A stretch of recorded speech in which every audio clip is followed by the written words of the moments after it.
представите за фолклорно шоу. Това направи Николина Чакърдъкова.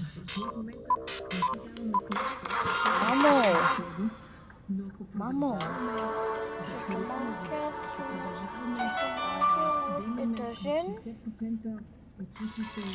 Двама влюбени са разделени заради класови различия.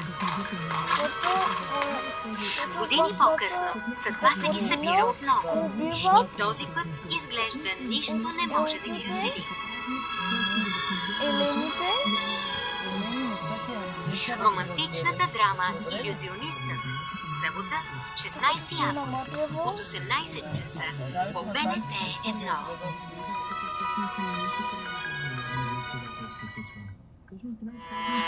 Едно гениално дете. Физически ми изглежда добре. Един странен войник. Царят на часовниците. Отвъд границите на времето ще вперят очи. Как се казваш? Аз не искам да се умея, човек съм. Ние тази война я губим. Когато има война, всички губят. Гледайте четвърти епизод по БНТ 1. Кой не е изкушен да се върне в миналото, съзнанията си от бъдещето? Но някои събития са предопределени да се случат. За да минеш през порталът, трябва смелост. Хитовия сериал на БНТ всяка неделна вечер, 21 часа. Порталът по БНТ 1.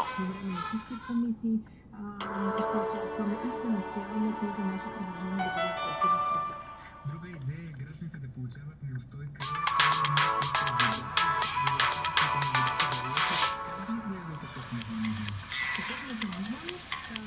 Добро утро, аз съм Мариана Векилска. Денят започва с БНТ и в събота, 16 август. В средата на най-летния месец сме заедно, за да ви държим все така в течение на най-важното. И въпреки вероятно безгрижното ваканционно настроение, денят без съмнение минава под знака на голямата среща между Тръмп и Путин в Аляска. За нас тя бе посред нощ.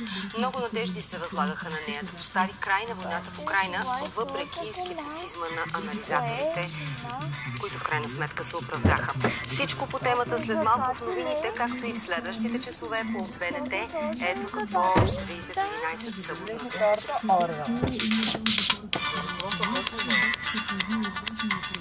Двамата големи на масата залогът съдбата на Украйна. Какво си казаха Тръмп и Путин? Първи коментари след срещата в Аляска. След поредната тежка катастрофа в София от нов шофьор, обществото настръхна. Само в социалните мрежи ли реагираме?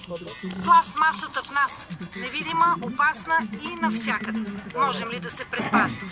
Корабът Свети Кирил и Методий заминава отново за Антарктида през септември. Каква е подготовката за новата експедиция? В сезона на сватбите ритуалът е от живелица или е част от романтиката? За изкуството на плетенето на дантела от международната среща на дантелиерите. И за изкуството да живееш. Посланията на духовния учител Шри Шри Рави Шанкар.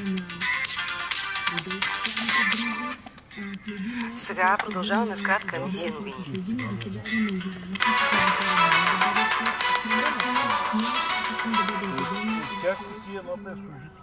Тръмп заяви, че според него разговорите са били